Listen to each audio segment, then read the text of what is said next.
All right. The other big news, of course, that's been on the tongues of everybody in the NFL is when Deebo Samuel spoke up about wanting a new contract. If not, he wanted out of San Francisco to be compensated. Are there real players involved? We heard John Lynch this week say, hey, he's too good of a player. We're not going to trade him. We know what we have here.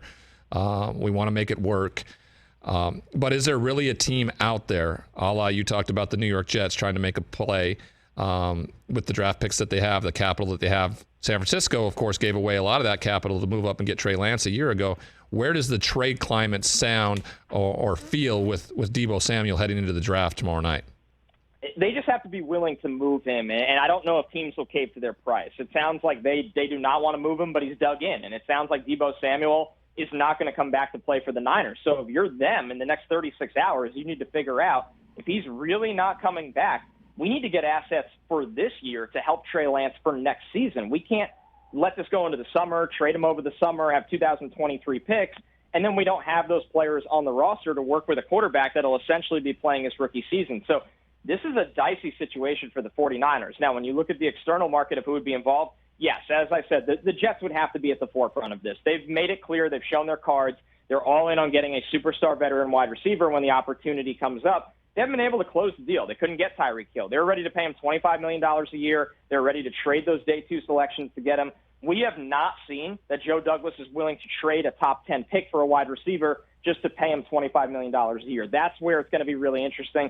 Could be a bit of a stare down. I would never rule out the Eagles. We know they need a wide receiver. We know Howie Roseman's very, very aggressive. They have a ton of draft capital over the next 3 years, but they might want to spread out that draft capital, not sink a ton of it into a guy they have to pay. And then you have to wonder, is there a wild card out there, right? Is there a Baltimore Ravens that would love to get a dynamic weapon to help Lamar Jackson, a team like that? But I think when it's said and done, there's a relationship between the Jets and the 49ers.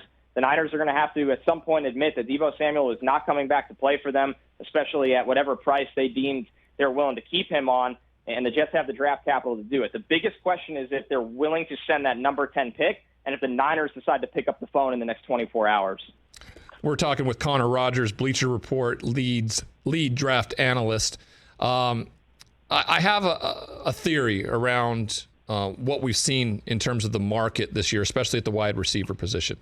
And when you have a chance to get one in the first round and have those 5 years before the big deal that they want moves forward, right? I mean, Deebo Samuel's throwing it into the wind here after your third year and wanting an extension because of the success there. This scenario where you move Devontae Adams to the Raiders, you move Tyreek Hill to Miami, both of those situations, you have future Hall of Fame quarterbacks in that position, right? The staffs feel like they can make whoever they have on the roster better. The two places where they landed are situational places with Derek Carr and Tua Tagovailoa, where they're still, in the eyes of a lot of people, a work in progress. Where do you see this wide receiver market going? Because that is a lot of money to invest in a position that doesn't necessarily have a say in when they get the football. And that's a lot of capital, especially percentage-wise of the cap, to invest in that. It's really dicey, and it's really dicey for certain reasons. One, the fact is a lot of these guys have the same representation, right? For A.J. Brown, DK Metcalf, Deebo Samuel, whatever one gets paid first, the next one gets paid more, and the next one gets paid more. And truthfully, I don't see these guys showing up to training camp until that's done. Now, that's an assumption, not knowledge, but it just makes sense when you check that out. And, Ryan, I think you nailed it. It's so quarterback, situationally based, right? When you look at Washington, I don't think they're going to let Terry McLaurin go because how would that help Carson Wentz, right? Same with the Titans with A.J. Brown. They're going to try to keep A.J. Brown because he helps Ryan Tannehill.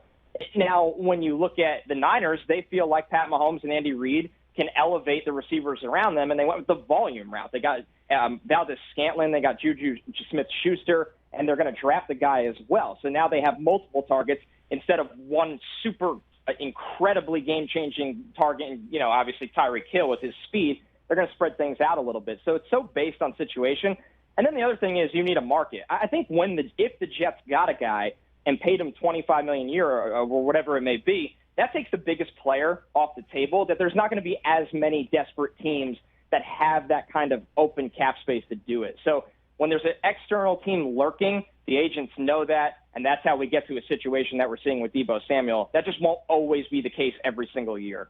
Yeah, it's become really interesting. I'm right with you, Connor, in terms of who you draft, who you pay in free agency.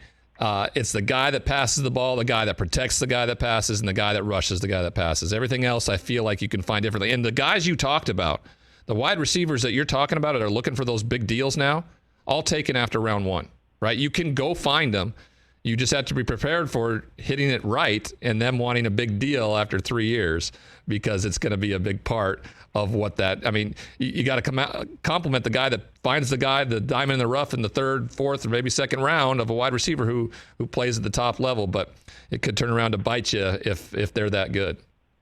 That's exactly right, and it's the hit rate, right? The hit rate on tackles and pass rushers outside round one is not the same as it is on wide receiver. Now, whether, certain teams believe in that or not, but that's just the facts right now. And that's why you're going to see, like we opened the show with, right? The tackles and rushers really dominate the top 6 picks of this draft. And then the wide receivers come in the middle of the round, and even more of them really come off the board, obviously, in the second and third rounds and get a chance to start more often than not. So that's just the reality of the NFL. That's how a lot of evaluators view it. And that's, something that as much as these guys are resetting the market and getting mega deals, I don't know if it will be as consistent of a trend as we see with the pass rushers and the quarterbacks, of course, who will always dominate the market. Hey, you watched all the way to the end. Thanks for that. Watch more right here.